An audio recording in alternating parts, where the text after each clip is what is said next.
Race relations in art. We know we have a problem when we allow abnormal situations to become normal. Such is the case with statues like this one of nondescript indigenous chiefs that can be found in cigarette and corner stores across North America. These statues are only one example of a myriad of racially questionable statues that are found at houses and stores in North America and overseas. These statues promote a stereotyped image of indigenous peoples and fail to recall the ceremonial purposes of tobacco in indigenous cultures. Statues like this are so commonplace that people hardly notice them when they enter a shop. And additionally, these statues fail to account for the cultures that are being misrepresented or the people who are being distilled to one aspect of their heritage.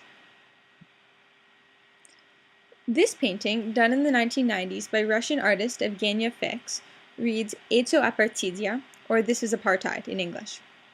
Fix's art is a commentary on the treatment of colored people living in the Soviet Union and how it contradicts with the central pillars of communism, which promote absolute equality, something that people of color or non-Christian religions were clearly exempt from.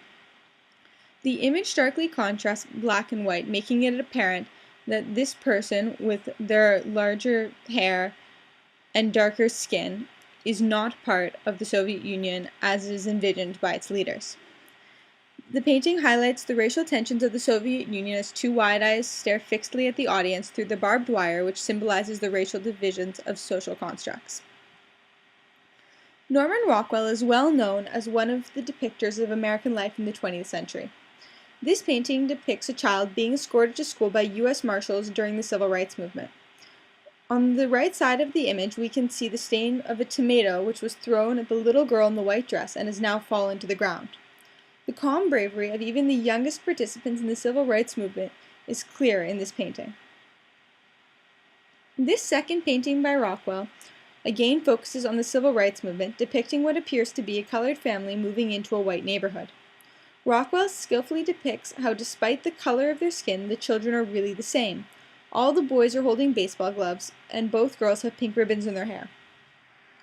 At first glance, these images may not appear to be protest art, but think of them more closely. Rockwell's paintings don't promote images of action. They don't show people storming the barricades or taking big steps towards doing things in any kind of violent or forceful manner.